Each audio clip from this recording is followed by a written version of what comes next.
problem. You love me no longer, I know, and maybe there is nothing that I can do to make you do. Mama tells me I shouldn't bother, that I ought to stick to another man, a man that really deserves me, but I think you do.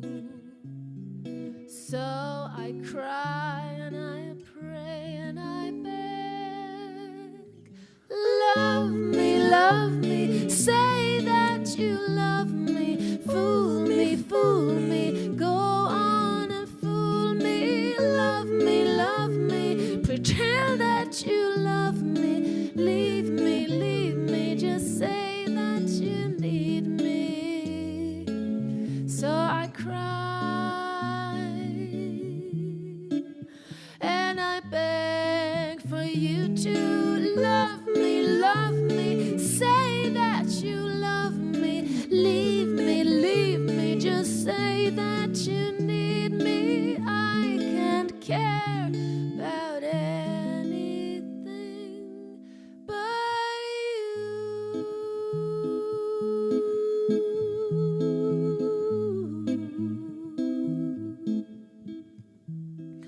Lately I have desperately pondered, spent my nights awake, and I wonder what I could have done in another way to make you stay.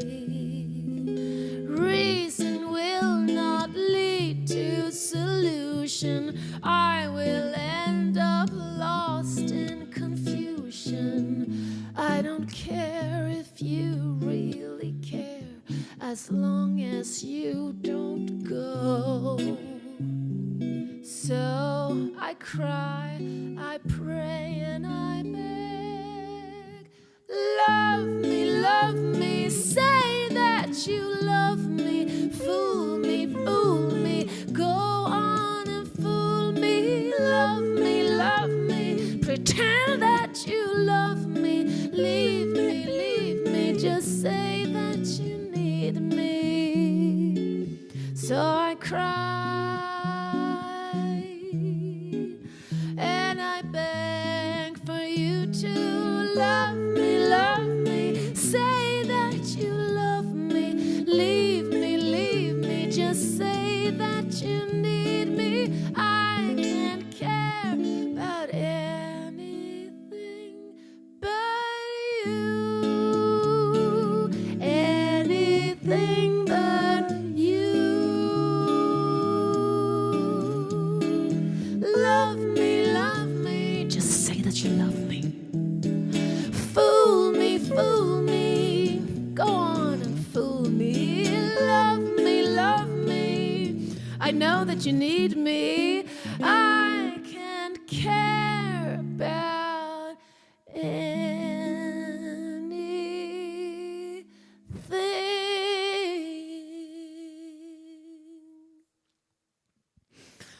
but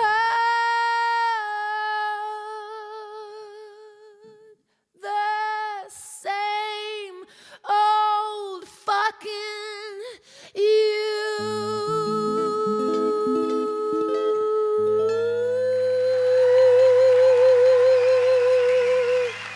Good morning.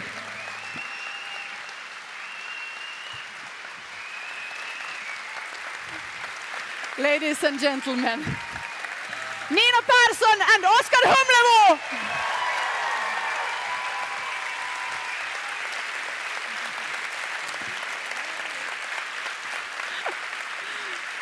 Good morning. Good morning. Thank you for joining us. Thank you so much. We were told that this is early hours for musicians, so it's a big treat. We're talking here about different kinds of media, and the music industry is always mentioned, of course, as an example of an early and traumatic victim of digitalization. Nina, I know you said before that working in the music industry feels very different today compared to, for instance, the 1990s. How is it different? Well, then it's also important for me to mention that I also was in a complete different kind of career in the 90s that I am now. But it's certainly just this thing that is not like three humongous record companies that are like an, hermetisk tillsluten, hermetically closed bubble, just taking care of shit. And if you get into the bubble, everything is sorted, sort of. That's over. And that's for better and for worse, mostly for better, I think. So the work is closer to the artist these days, and if you're up for it, you can get more done because you have more control over it. On the other hand, you need to do these things, So, but in general, I think it's just good because I feel like people are more on top of things. Oskar, your career has happened mostly in this new space where the goal isn't to sell 1 million physical records in Japan and so on. I think it still is. You would, totally, right? Yeah, okay, fair enough. From your vantage point, though, how much room is there for new talent, people who may be coming up now, to actually make a living in the space of music? Well, I kind of missed that whole hermetically sealed, bubble thing. I never had anyone who took care of shit for me, except for Martin, who's doing this conference. Yeah, thank you. But I'd say, to survive as a musician today, you just have to diversify. You have to do all kinds of shit, which is nice because you can do it. It's possible. You can do whatever you want, pretty much, but you have to do it. So I don't know, work harder, there's hope, something like that, but the art might be getting better, maybe. Yeah. I really don't feel like music has suffered. Quite the contrary. It's sort of the good ones, the Darwinist thing still applies. Excellent. Thank you again, Nina Persson and Oskar Humlebo.